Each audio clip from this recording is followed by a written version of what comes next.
Allen Iverson lived up to his billing as a #1 draft pick. His offensive skills and speed made him unstoppable, even for the all-time greats like Michael Jordan. The man called the answer was a Rookie of the Year and made 11 All-Star teams. 11. Iverson was MVP in 2001 and finished with more than 24,000 points in his 14 seasons. But his bad boy image influenced a generation of players, but also led to problems off the court. Iverson was controversially jailed in high school, and he had other run-ins with the law during his NBA career. Now he's opening up about his childhood, his arrest, basketball, and everything in between. In a very revealing Showtime Sports documentary, it's called Iverson. Know about loved then Allen. Little kids all over the place would always come up to me and say, "You're Allen Iverson's coach. You know, I want to be like Allen." I got all the sneakers, everything. No, I got all the It's my favorite player and he's the best player ever to me. Allen was a role model. Good or bad, he was a role model. He was a person that was so real. The tats, the cornrows.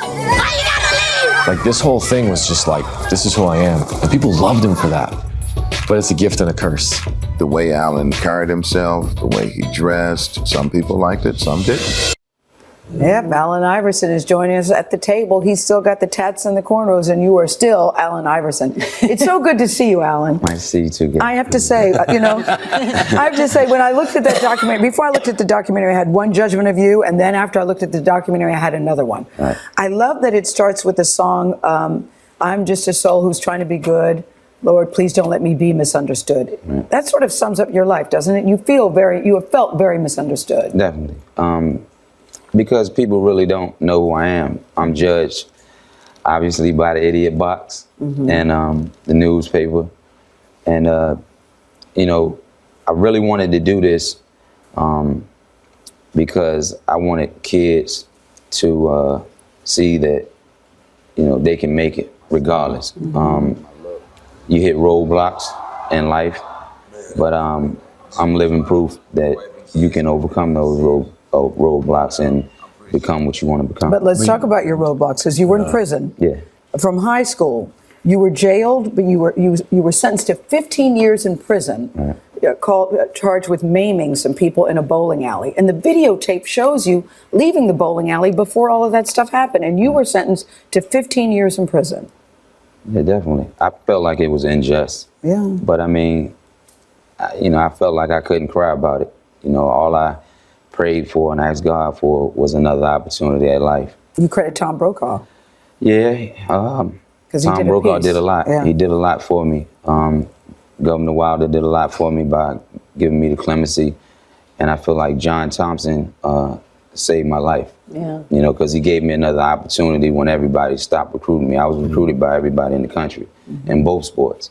And once that incident happened, everybody went away. And he gave me an opportunity. I want to spend a minute on Georgetown because Allen and I were actually classmates together. We're in Georgetown at the same time. Were you all dating? No. You and Allen, that would have been a story. My girl now was my girl then. Oh, good. Talk about the influence of Georgetown and Coach Thompson. As you said, had it not been for Coach Thompson, what would have happened to Allen Iverson? Who knows? Yeah. Like I said, I mean, he saved my life. He gave me another opportunity. And all I needed was one.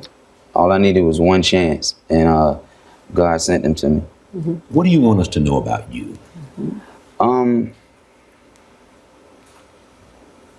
That I'm not the person that everybody make me out to be. Then who are you? I'm a father. I'm a friend.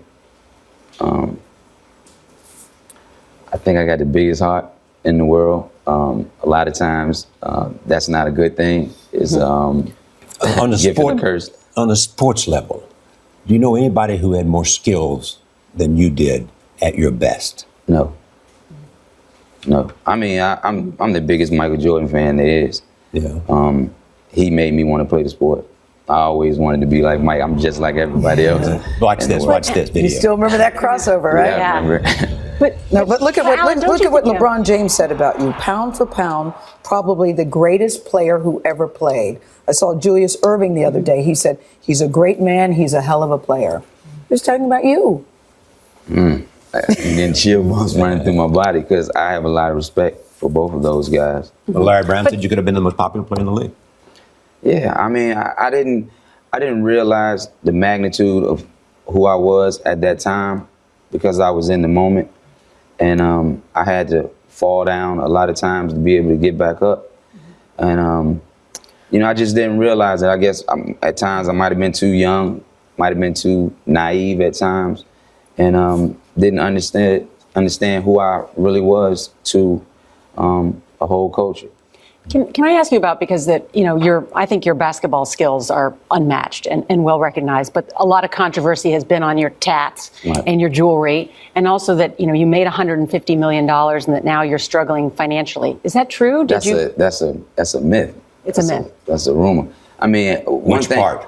The fact that I'm struggling in any part of my life. Yeah. You know what I mean? And that's what the documentary is for as well. You know, I really don't care too much about what people that don't care about me say about me, but a lot of times, you know, I get tired of defending myself, and I'll be 40 years old next month, and I'm so sick of defending myself. But the documentary does a lot. It does a lot because my fans care about me, and they hear these rumors too. They still care about you. Documentary Iverson. The documentary shows you in a whole new light. Congratulations, Allen Iverson. Premieres tomorrow on Showtime, which is a division of CBS.